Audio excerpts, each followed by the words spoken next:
Meet the editors. നിയമസഭാ സമ്മേളനത്തിന് നാളെ തുടക്കമാവുകയാണ്. ഗവർണറുടെ നയപ്രഖ്യാപന പ്രസംഗത്തോടെയാണ് സമ്മേളനത്തിന്റെ തുടക്കം.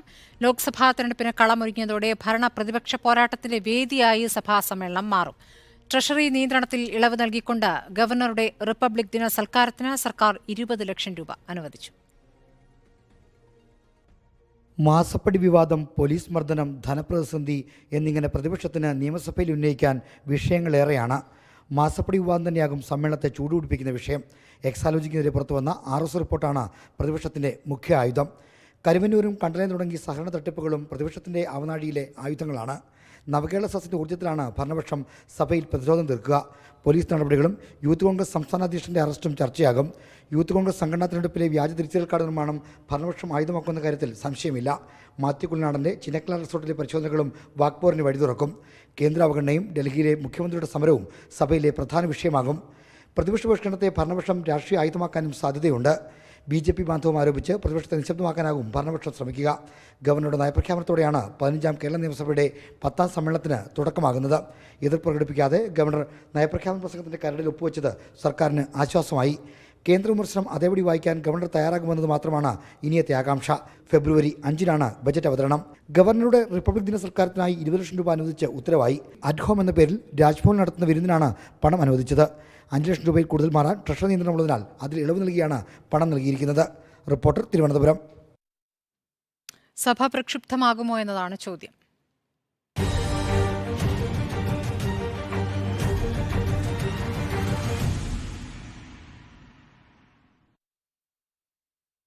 ഉണ്ണി ബാലകൃഷ്ണൻ, സഭ നാളെ തുടങ്ങിയാണ്, പ്രക്ഷുബ്ധമാകുമോ? സാധ്യത വളരെ കൂടുതലാണല്ലോ. വളരെ പ്രക്ഷുബ്ധമായൊരു നിയമസഭാ സമ്മേളനത്തിനായിരിക്കും ഇക്കുറി സാക്ഷ്യം വഹിക്കുന്ന കാര്യത്തിൽ ഒരു തർക്കമില്ല. കാരണം മുൻകാലങ്ങളെ അപേക്ഷിച്ച് സംസ്ഥാന സർക്കാർ വളരെ പ്രതിരോധത്തിലായിരിക്കുന്ന ഒരു സാഹചര്യമാണ് ഇപ്പോൾ ഉള്ളത്, പല കാരണങ്ങളാൽ. ഒന്നാമത്, കഴിഞ്ഞ സഭാ സമ്മേളനത്തിനും നമ്മുടെ ഇപ്പോൾ നടക്കാനിരിക്കുന്ന സഭാ സമ്മേളനത്തിനും ഇടയ്ക്ക് 4-5 കർഷക ആത്മഹത്യകൾ ഉണ്ടായി.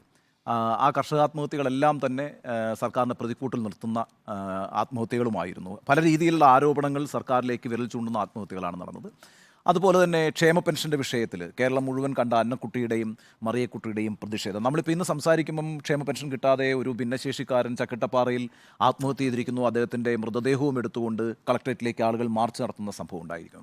അപ്പോൾ ഈ വിഷയങ്ങൾ വളരെ പ്രധാനമായിട്ട് അതും സർക്കാരിനെ പ്രതിരോധത്തിലാക്കുന്ന ഒരു കാര്യമാണ്. അതുപോലെ തന്നെ ഏറ്റവും പ്രധാനപ്പെട്ട വിഷയം ഇപ്പോൾ അല്പം മുമ്പ് നമ്മുടെ റിപ്പോർട്ടിൽ തന്നെ പറഞ്ഞ കണക്ക് എക്സാലോജിക്ക് വളരെ മുന്നേറിയിരിക്കുന്നു ആ വിഷയം. ഇപ്പോൾ നേരത്തെ ഈ പറയുന്ന പിന്നെ പലതരം 2 കമ്പനികൾ തമ്മിലുള്ള സുതാര്യമായ ഇടപാടായിരുന്നു എന്നൊക്കെ പറഞ്ഞു പ്രതിരോധിച്ചിരുന്നുവെങ്കിലും ഇപ്പോൾ വീണ വിജയനെ ഡയറക്റ്റായിട്ട് പിന്നെ പ്രതിസ്ഥാനത്ത് നിർത്തുന്ന രീതിയിൽ രജിസ്ട്രാർ ഓഫ് കമ്പനീസിൻ്റെ റിപ്പോർട്ട് വന്നിരിക്കുന്ന ഒരു സാഹചര്യത്തിൽ അത് വലിയൊരു പ്രതിസന്ധിയായിട്ട് നിശ്ചയമായും സർക്കാർ നേരിടും. എനിക്ക് തോന്നുന്നു എക്സാലോജിക്ക് തന്നെയായിരിക്കും ഈ സമ്മേളനത്തിൽ വളരെ പ്രധാനമായും എടുത്തു കാണിക്കുക. അതേപോലെ എല്ലാ മേഖലകളിലും ഇപ്പോൾ ഉണ്ടായിരിക്കുന്ന ധനപ്രതിസന്ധി, ആ ധനപ്രതിസന്ധിയുടെ ഭാഗമായി ഉണ്ടായിരിക്കുന്ന പദ്ധതി നിർവഹണത്തിലുണ്ടായിരിക്കുന്ന തടസ്സങ്ങൾ, അതെല്ലാം ഉന്നയിച്ചുകൊണ്ട് വളരെ ശക്തമായി പ്രതിപക്ഷത്തിന് ആഞ്ഞടിക്കാൻ കഴിയുന്ന ഒരു സമ്മേളനം തന്നെയാണ് വരുന്നത്. എന്ന് മാത്രമല്ല, ഈ പറയുന്ന ജീവൻ രക്ഷാ പ്രവർത്തനം പോലെയുള്ള നവകേരള സദസ്സുമായി ബന്ധപ്പെട്ടിട്ടുണ്ടായിട്ടുള്ള പ്രശ്നങ്ങൾ, ആ പ്രശ്നങ്ങളൊക്കെ തന്നെയും വളരെ ശക്തമായിട്ട് ഉന്നയിക്കും. കാരണം കോൺഗ്രസിന് സഭയിൽ അത് ഉന്നയിച്ചേ പറ്റൂ. കാരണം കോൺഗ്രസിൻ്റെ യുവജന വിഭാഗമായി യൂത്ത് കോൺഗ്രസ് ഒരു പ്രതിപക്ഷമായി മാറി കേരളത്തിലുടനീളം പ്രശ്നങ്ങൾ ഉണ്ടായിക്കൊണ്ടിരിക്കുമ്പം അതിൻ്റെ ഒരു പാരന്റ് ഓർഗനൈസേഷൻ എന്നുള്ള നിലയ്ക്ക് കോൺഗ്രസിന് കൈയും കെട്ടി നിൽക്കാൻ കഴിയില്ല. രാഹുൽ മാങ്കൂട്ടത്തിൻ്റെ അറസ്റ്റ് അടക്കമുള്ള വിഷയങ്ങൾ വളരെ ശക്തമായി തന്നെ കോൺഗ്രസ് ഉന്നയിക്കാൻ സാധ്യതയുള്ള, ഉന്നയിക്കേണ്ടി വരുന്ന ഒരു സമ്മേളനം തന്നെയായിരിക്കും ഇത്. എന്നാൽ മറിച്ച് സർക്കാരിൻ്റെ ഭാഗം നോക്കൂ, സർക്കാരിനാകപ്പാടെ പറയാൻ കഴിയുന്ന കാര്യം എന്ന് പറഞ്ഞാൽ കേന്ദ്ര അവഗണനയുടെ ഒരു പ്രശ്നം മാത്രമാണ് ഇപ്പോൾ സംഭവിച്ചുകൊണ്ടിരിക്കുന്ന കാര്യങ്ങൾ. എന്തൊക്കെയാണോ നവകേരള സദസ്സിലൂടെ സംസ്ഥാന സർക്കാർ ജനങ്ങളോട് പറഞ്ഞു വിടുന്ന കാര്യങ്ങൾ, ആ കാര്യങ്ങൾ തന്നെ നിയമസഭയിൽ ആവർത്തിക്കേണ്ടി വരും. അതിനപ്പുറത്തെ എന്തെങ്കിലും കാര്യങ്ങൾ പറയാൻ സർക്കാരിനുണ്ട് എന്ന് ഞാൻ വിചാരിക്കുന്നില്ല. എക്സാലോജിക്ക് എന്നെ സംബന്ധിച്ചിടത്തോളം വളരെ പ്രധാനമായി ഞാൻ കാണുന്ന എക്സാലോജിക്കിൻ്റെ കാര്യത്തിനകത്ത് മുഖ്യമന്ത്രിയും പാർട്ടി ഒറ്റക്കെട്ടായിട്ട് അതിനെ പ്രതിരോധിക്കാൻ രംഗത്തിറക്കിയിട്ടുണ്ടെങ്കിൽ പോലും എന്താണ് അദ്ദേഹം സഭയിൽ വിശദീകരിക്കാൻ പോകുന്നത് എന്നുള്ളത് വളരെ പ്രാധാന്യത്തോടുകൂടിയാണ് ഞാൻ ശ്രദ്ധിക്കുന്നത്. അതുപോലെ തന്നെ ഗവർണറുടെ കാര്യത്തിൽ UDF-ഉം അതുപോലെ തന്നെ LDF-ഉം ഒരുപോലെ ഒരു സമീപനം സ്വീകരിക്കുമോ? കേന്ദ്ര അവഗണനയുടെ വിഷയത്തിൽ UDF എത്രത്തോളം സർക്കാരുമായി സഹകരിക്കും? ഈ 2 പ്രശ്നങ്ങളും വളരെ പ്രധാനമാണ്. UDF-ന് ഈ സംസ്ഥാനത്തോടുള്ള കേന്ദ്ര അവഗണനയുടെ കാര്യത്തിൽ അതിനെ മറച്ചു വെച്ചുകൊണ്ട് ഏകപക്ഷീയമായി ഈ സംസ്ഥാന സർക്കാരിനെ മാത്രം പ്രതിരോധത്തിലാക്കുന്ന ഒരു നിലപാടെടുത്ത് മുന്നോട്ട് പോകാൻ കഴിയുമെന്ന് ഞാൻ വിചാരിക്കുന്നില്ല. ഒരുപക്ഷേ 2024 ഇപ്പം നടക്കാനിരിക്കുന്ന ലോക്സഭാ തെരഞ്ഞെടുപ്പിൽ അവരുടെ മുഖ്യ ആയുധം അതായിരിക്കുന്നുണ്ട് സംസ്ഥാന സർക്കാരിനെ പ്രതിരോധത്തിലാക്കുക എന്നുള്ളതാണ് അവരുടെ ലക്ഷ്യം എങ്കിൽ കൂടിയും അവർക്കൊരു രാഷ്ട്രീയ നിലപാട് എടുക്കേണ്ടി വരും. പ്രത്യേകിച്ച് രാമക്ഷേത്രം പണിഞ്ഞതിൻ്റെ യൂഫോറിയ രാജ്യമെമ്പാടും നിൽക്കുന്ന ഒരു കാലഘട്ടത്തിൽ, അതുമായി ബന്ധപ്പെട്ട് കോൺഗ്രസിനെ സംബന്ധിച്ച് പല സംശയങ്ങൾ നിലനിൽക്കുന്ന കാലഘട്ടത്തിൽ ഇവിടെ നിയമസഭയിൽ വളരെ ശക്തമായൊരു നിലപാട് അവർക്ക് യോജിപ്പോടുകൂടി എടുക്കേണ്ടി വരുന്നൊരു സാഹചര്യം കൂടി ഉരുത്തിരിയാം. അതൊക്കെ കൊണ്ട് വളരെ സവിശേഷമായൊരു സമ്മേളനമായിരിക്കും ഈ നടക്കാനിരിക്കുന്നതെന്നാണ് ഞാൻ വിചാരിക്കുന്നത്. ശരി, മിനികേഷ്. സ്മൃതി, ഏപ്രിൽ 16 ലോക്സഭാ തെരഞ്ഞെടുപ്പ് നടക്കുന്നു എന്നുള്ള സൂചനയാണ് നമ്മുടെ മുന്നിൽ നിൽക്കുന്നത്. അപ്പോൾ 2 മാസം മാത്രമേ ഇനി ബാക്കിയുള്ളൂ എന്നുള്ളതാണ്.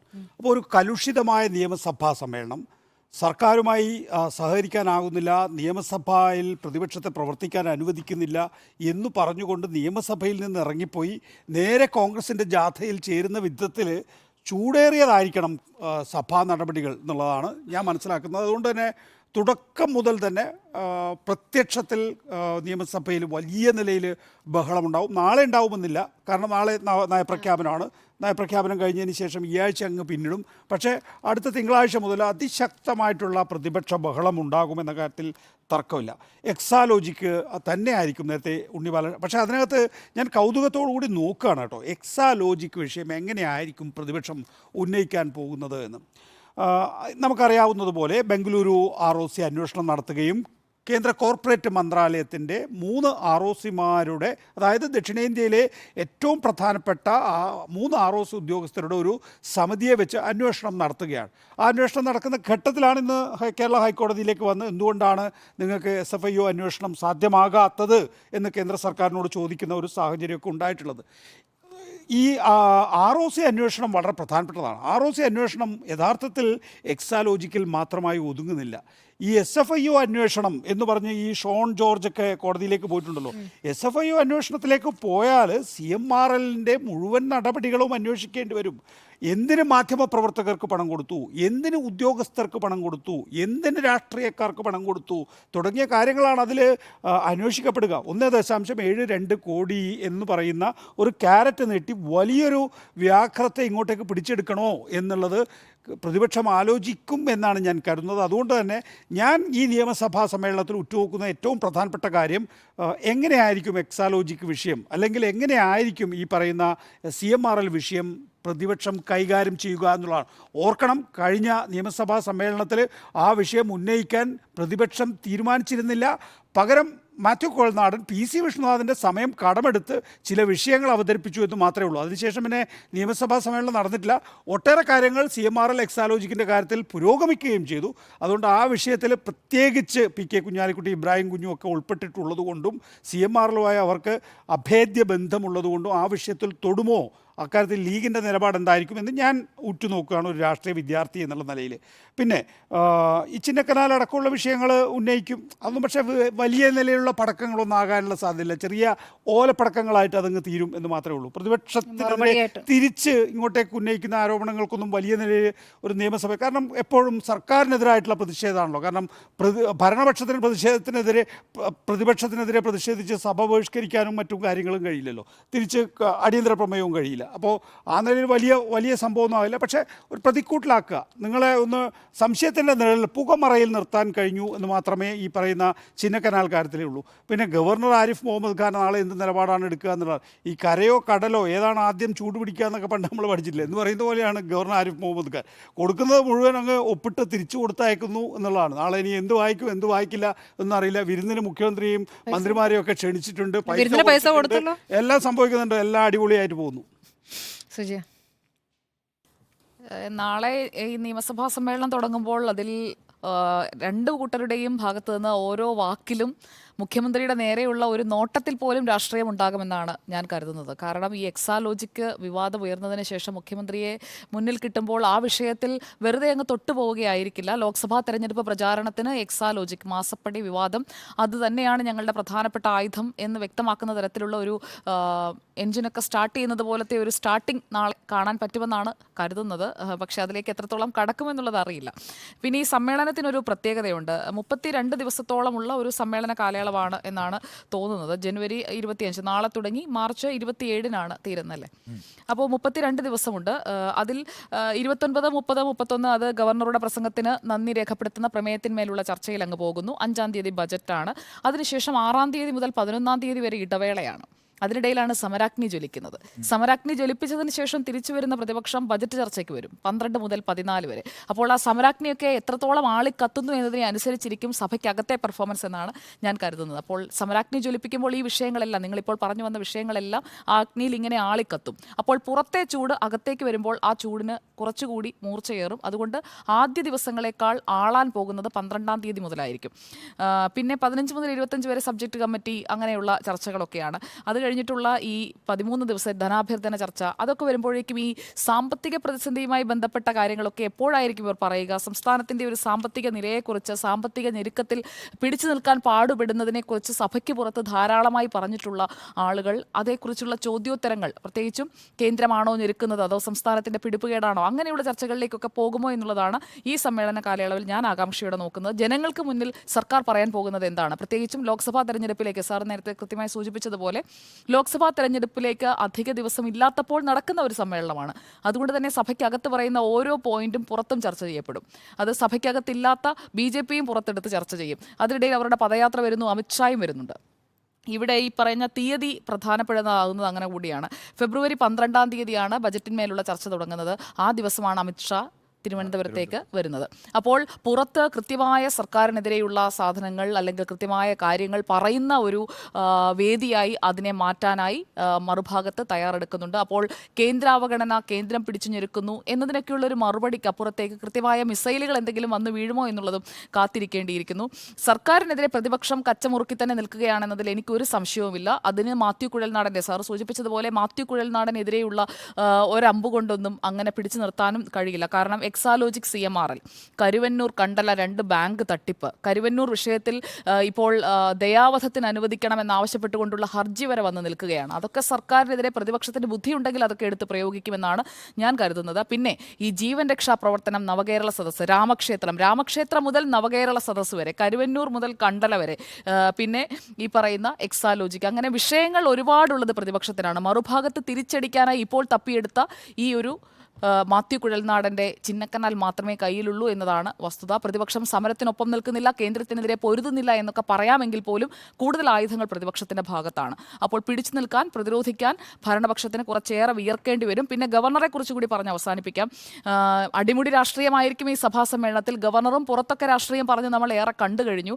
ആ അടിപിടിയൊക്കെ കഴിഞ്ഞതിന് ശേഷമുള്ള ഒരു സഭാ സമ്മേളനത്തിൽ ഈ കരടിൽ മാറ്റങ്ങളില്ലാതെയാണ് ഗവർണർ നയപ്രഖ്യാപന പ്രസംഗം അംഗീകരിച്ചിരിക്കുന്നത്. അപ്പോൾ ഇടഞ്ഞു നിൽക്കുന്ന ഗവർണർ പെട്ടെന്ന് ഈ 20 ലക്ഷം അനുവദിക്കുമ്പോൾ അല്ലെങ്കിൽ അതിന് മുൻപ് ഈ നയം മാറ്റി എന്നത് മാത്രമായിരിക്കില്ല. അവിടെയും കൃത്യമായ ഒരു പൊളിറ്റിക്സ് ഉണ്ടാകാനുള്ള ഒരു സാധ്യതയുണ്ട്. ഗവർണറുടെ ആക്ഷൻ പ്ലാൻ എന്തായിരിക്കും എന്നുള്ളതും ആകാംക്ഷയോടെ നോക്കിയിരിക്കേണ്ട ഒന്നാണ് എന്ന് ഞാൻ കരുതുന്നു. എന്തായാലും ലോക്സഭാ തെരഞ്ഞെടുപ്പിൻ്റെ ഒരു പോൾ ക്യാമ്പയിൻ്റെ ഒരു ചൂട് ഈ നിയമസഭയ്ക്കകത്ത് റിഫ്ലക്റ്റ് ചെയ്യുമെന്നുള്ളതിൽ ഒരു സംശയവുമില്ല. അതിൽ എങ്ങനെയായിരിക്കും അത് വരിക? പ്രത്യേകിച്ചും ഈ ചിന്നക്കനാലൊക്കെ വരുമ്പോൾ MA ബേബിയുടെ ഭാര്യയുടെ അനിയത്തിയുടെ ഭൂമി, അങ്ങനെ പല പല വാദങ്ങളും ഒക്കെ സഭയ്ക്കകത്തേക്ക് വരാൻ പോകുന്ന ഒരു സാഹചര്യമാണ്.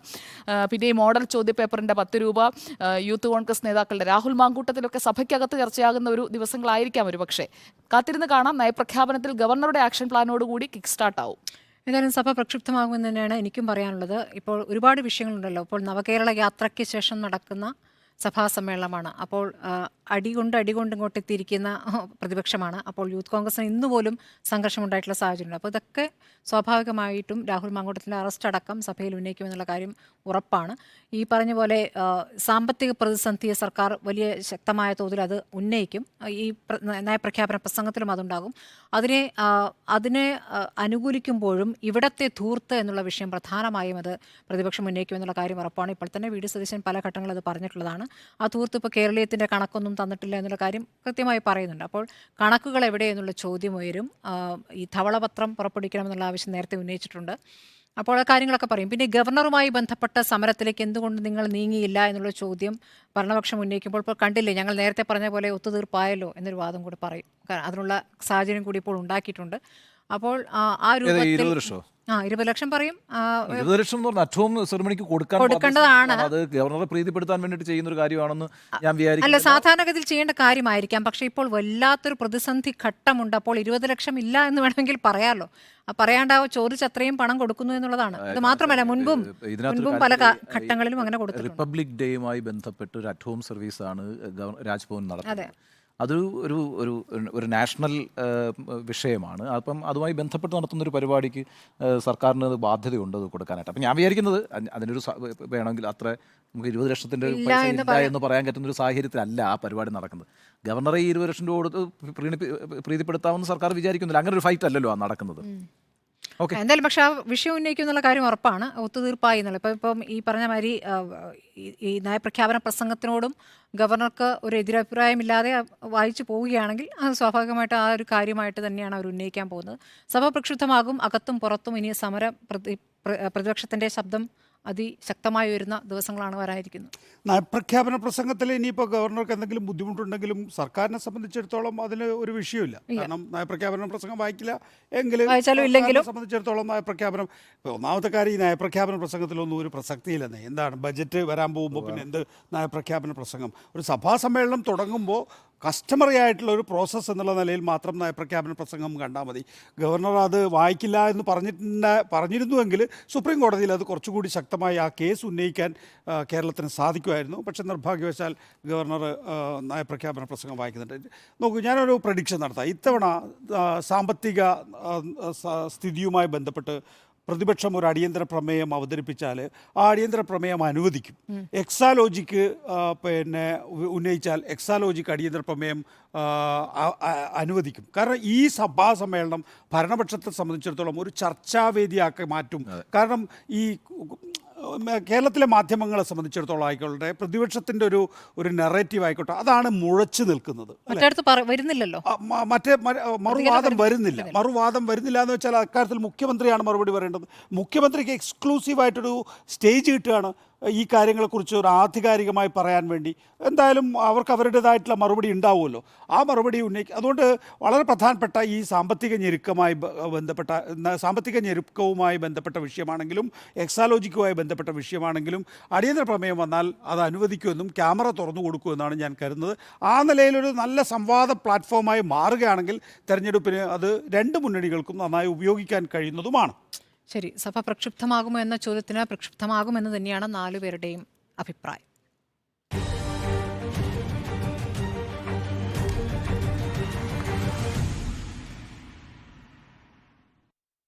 മീറ്റ് എഡിറ്റേഴ്സ് ഇന്നിവിടെ അവസാനിക്കുകയാണ്. നാളെ കാണാം.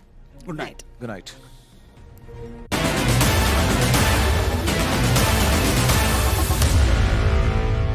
Meet the editors.